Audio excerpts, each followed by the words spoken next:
Okay, good morning. Have a pleasant day to each and everyone. So, let us continue to our topic. This is your Lord Rene, the King of the Kingdom of Heaven Ministry. Okay, now we will continue about the topic about the new and everlasting covenant on how is it important to your salvation. Okay, dito po pag-uusapan po natin ngayon kung gaano nga ba kahalaga ang covenant na matanggap ng isang believers, ng isang Kristiyano.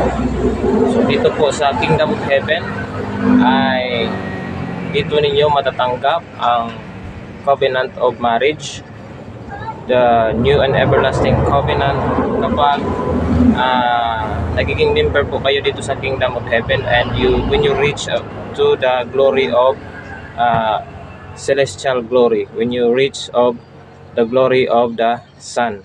So kadalasan po dito yung mga members natin is usually glory of the stars lang po sila, then yung iba glory of the moon. So medyo malayo-layo at matagal-tagal pa, at medyo kailangan pa nilang mag-endure ng matagal at magpakita ng mga sign na sila nga ay karapat-dapat na tumanggap sa covenant. Of course, kasi napakahalaga po, sinabi dito ni Jesus Christ kung gaano kahalaga ang covenant. So doon sa mga hindi pa naging member, in-invite, kinanyayahan po kayo na makinig, at kung may time po, mas maganda magpa-member po kayo habang mas maaga. Life is short, napaka-iksi lang ng buhay, at ang buhay ay walang rewind. Kapag nasumpungan mo ang katotohanan ngayon at hindi mo tinanggap dahil naghintay ka pa ng habang panahon, hindi natin alam kung gaano lang kataas yung buhay na ibinigay ng Panginoon sa iyo. So mas malaga na mas maaga maging member ka na, dahil ito ang magkumpleto sa iyong kaligtasan kapag nagpatuloy ka hanggang wakas. Okay. Dahil hindi naman basta-basta nating ibibigay dito ang covenant, although itinuturo natin na nandito sa atin, pero hindi rin natin basta-bastang ibibigay, dahil mayroon din po itong qualification. Of course, nasa Bible, biblical po tayo. So dito, ikikwento natin yung story about the Kingdom of Heaven and the covenant, about the parable of 10 virgins, kung gaano nga ito kahalaga sa ating buhay, at ano ang mangyayari sa ating espiritu kapag namatay ng isang tao at hindi niya ito matatanggap. Ngayon, naikwento na ito ni Jesus Christ dito sa Matthew chapter 25. Then shall the kingdom of heaven be likened unto 10 virgins, which took their lamps and went forth to meet the bridegroom. Okay, let us read this chapter. Kung may Bible po kayo ngayon dyan sa inyong mga bahay, you have to click on Matthew chapter 25, or pupunta ka sa iyong Biblia at titingnan mo doon ang ating binabasa. So ang babasahin ko po ngayon ay English. So titingnan nyo na lang po yung translation dyan. At least yung thought, yung idea ay, yung principle, yung reality ay ma-absorb nyo at maintindihan nyo. Okay, so the kingdom of heaven be likened unto 10 virgins, which took their lamps and went forth to meet the bridegroom. Okay, so lahat ng mga Kristiyano ngayon, lahat ng mga relihiyon sa buong mundo ay inihalin tulad ni Jesus Christ sa 10 mga dalaga. Okay, 10 mga babae na naghihintay sa isang hari. Okay, the bridegroom is the king, the dwelling place of Jehovah, the dwelling place of Christ. Okay, so ganito kahalaga ang bridegroom, or ganito kahalaga ang hari. But in verse 2, sinabi dito, 5 of them were wise and 5 were foolish. Okay, ang 5 sa kanila ay matatalino at ang 5 sa kanila ay mangmang. Kung sa Bisaya pa, danghag. Okay. So ang kaibahan sa matalino at saka sa mangmang or danghag is that for example, sa isang sitwasyon, naglalakad kayo sa isang daan, yung mangmang or danghag na naglalakad, hindi niya makikita ang importanteng bagay. For example, yung matalino, naglalakad siya. Halimbawa, nakauna yung mangmang. Yung mangmang, inaapakan niya lang yung pera. Halimbawa, may 500 doon, inaapakan niya lang yung pera. Tapos nakita ng matalino, uy, may pera. So, pinulot ng matalino. Ngayon, yung mangmang, lumingon, ay, may pera pala. So, ito, naapakan mo lang yung pera eh. So, ganun yung sitwasyon. So, kung i-distinguish natin yung kaibahan ng mangmang at saka ng matalino, ang mangmang ay blind siya sa mga sitwasyon. While ang matalino, ang wise, may nakikita siya na hindi nakikita ng mangmang. Okay, so pasensya na po at hindi po tayo magaling talaga sa Tagalog. At least ma-express natin yung katotohanan.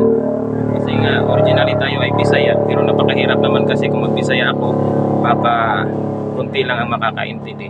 So ngayon, the people around the world, the religions and kindreds and nations and tongues, so they were described by Jesus Christ as likened to 10 virgins.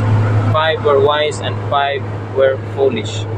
Ngayon, the foolish took their lamps and took no oil with them. Okay, yung mga mangmang, meron nga silang lamp, pero wala naman silang oil. Walang langis ang kanilang lamp. So, ibig sabihin, hindi yan umaapoy. It will not give light. In verse 4, but the wise took oil in their vessels with their lamps. So, ang kaibahan sa kanilang dalawa, ang 5, may mga lamp nga sila pero walang langis. Yung 5 naman, may lamp, may langis din. Okay. While the bridegroom tarried, they all slumbered and sleep. Okay. Dahil medyo natagalan yung bridegroom, yung hari, they all slumbered and sleep. Natutulog silang lahat. Okay. So, paano ba natin ito ma-portray sa buong mundo ngayon? Okay. Buong mundo pala ngayon ay naghihintay sila sa kanilang hari. Kaso nga lang, natagalan. Kaya nga, yung mga religion ngayon, usually maririnig mo, naghihintay daw sila sa pangalawang pagparito ni Jesus Christ.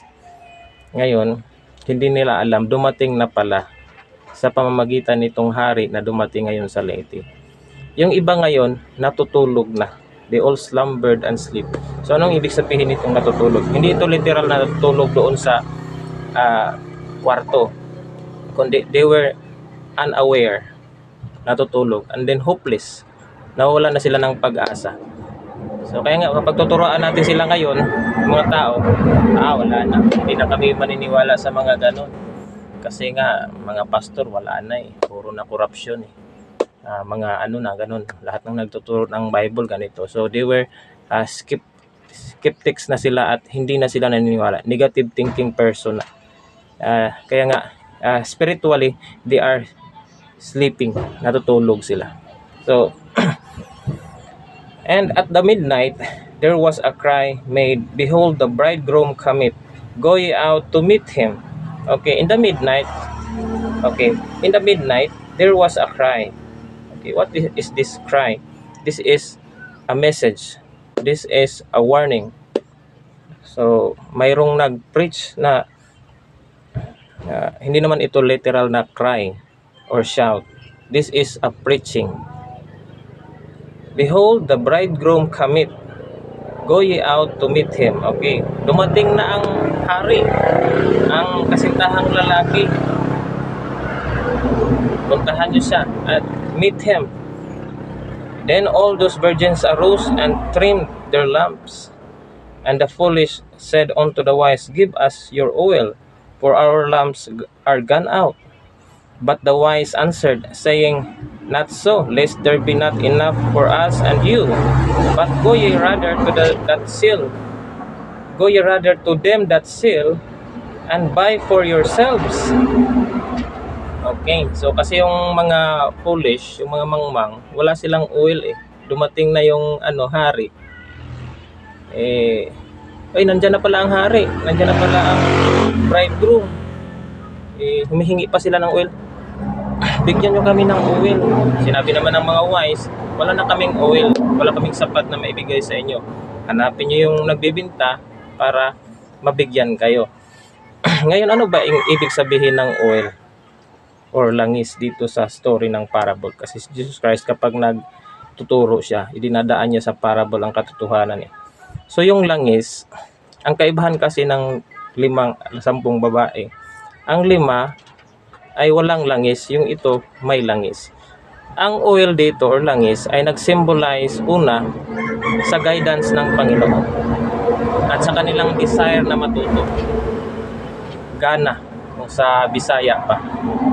So, kapag wala na tayong ganang makinig, yun ay ibig sabihin niyan is wala kang oil sa iyong sarili. Wala ka ng spiritual oil. So marami kasi ngayong mga tao na nakikita nila yung video natin, binabaliwala na nila kasi nga mas binigyan nila ng halaga yung mga material na mga bagay, yung nagbibigay ng pleasant sa kanilang paningin. Kaya kapag nakikita nila, average nga naman yan, scroll, wala na. Pupunta sila sa yung mga nagpapatawa, yung masarap pakinggan sa kanilang tainga. Yung guidance ng Panginoon wala nang halaga sa kanila. Kaya nga spiritually they have no oil with them. Wala na sa kanilang oil.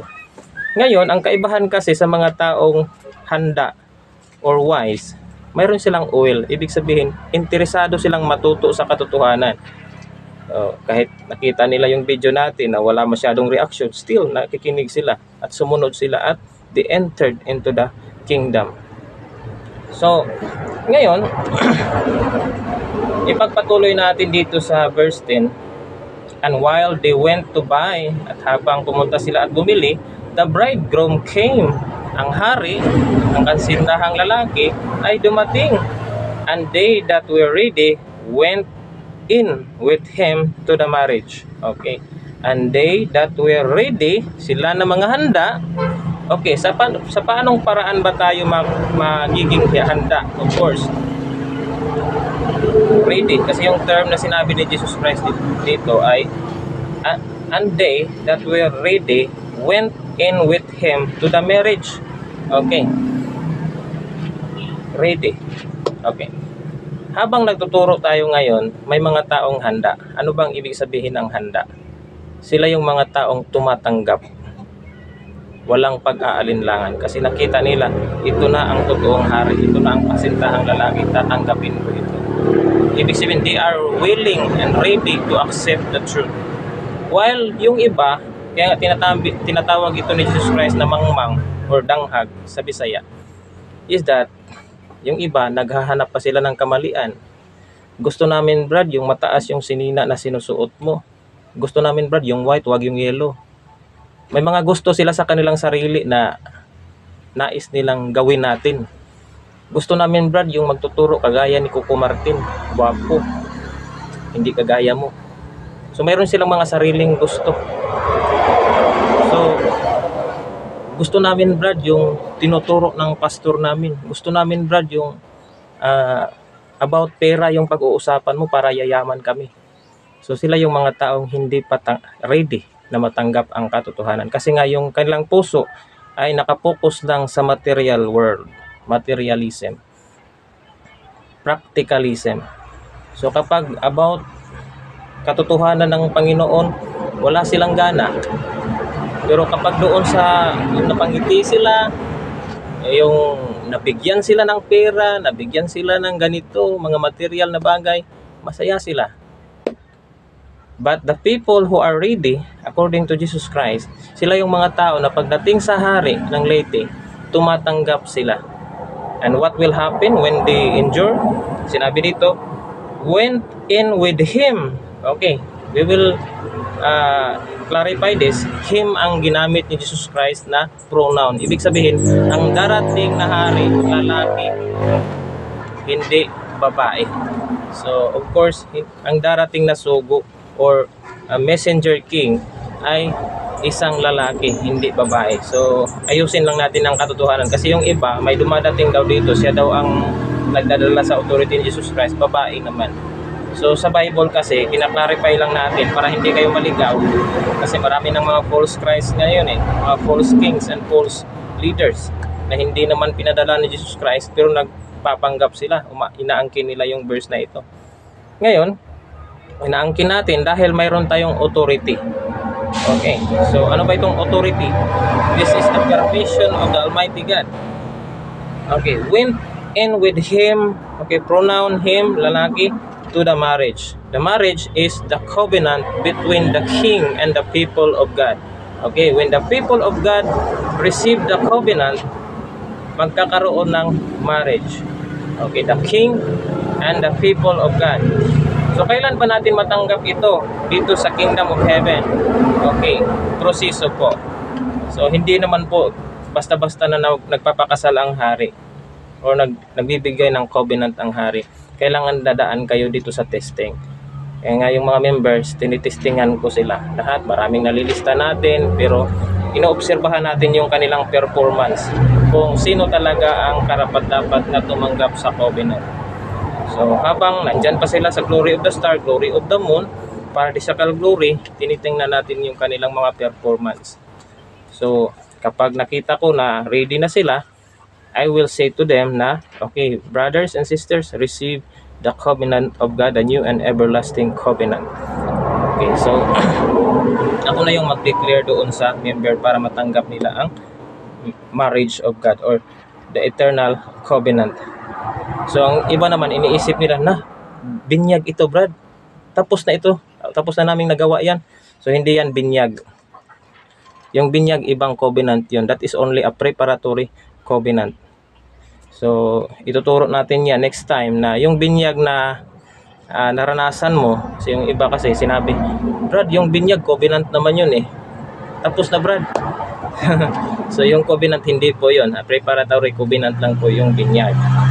And then, i-explain po natin yan sa mga susunod na video bakit hindi baptism ang tinutukoy ni Jesus Christ dito. This is the marriage between the king and the people of God. So, kailangan, para matanggap mo yung marriage of God, hanapin mo ang totoong hari at pumasok ka sa kanyang kaharian. Kaya sinabi ni Jesus Christ sa ibang verse, enter into his house, sabi ni Jesus Christ. Ngayon, after the marriage, and the door was shut, at ang pintuan ay isinara. So, ibig sabihin, tayo dito ay nagtuturo about covenant, the new and everlasting covenant, the eternal covenant. Darating ang time na i-close na ito ni Jesus Christ. Ang trabahong ito ay i-close na. So, wala nang makakatanggap. For example, biglaan kang namatay, na-stroke ka, tapos hindi mo pa natanggap yung covenant. So for example, mayroong lately lang, kahapon, may narinig ako isang dating member na matay na siya. Noon na tinuturuan ko siya dyan sa sa Villapa. Tapos medyo magaling siyang mag-complain, pero wala siya masyadong work sa kaharian. So actually, nung nagturo ako sa kanila, in-invite ko sila na mag-preach, mag-share doon sa kanilang mga nalalaman. Pero instead na sumunod sa akin, pumunta siya sa Cebu, doon sa kanyang anak. And then narinig ko, hindi na siya dumarating sa mga meetings, hindi na siya pumupunta. And then kahapon narinig ko, namatay siya sa stroke. So what happens? Nandito na yung covenant, hindi niya natanggap dahil nabibisi siya sa ibang bagay. So ang tao kasi, mas pinipili nila yung gusto nila kaysa sa gusto ng Panginoon. Kaya nga yung mga leaders ng religion ninyo, laging itinuturo yung gusto ng Diyos na hindi ang gusto ng Diyos ay ipa sa gusto ninyo. So kailangan, huwag mong sundin ang gusto mo, yung gusto ng Diyos yung susundin mo. Okay, so we will go back to the covenant. The door was shut after this covenant is being administered on earth. So yung mga nakakatanggap ay maliligtas. What will happen yung mga tao na hindi tatanggap sa covenant? We will continue on the verse 11 and 12. Sinabi dito, afterward came also other virgins saying, Lord, Lord, Open to us. Ibuksan mo kami, Panginoon.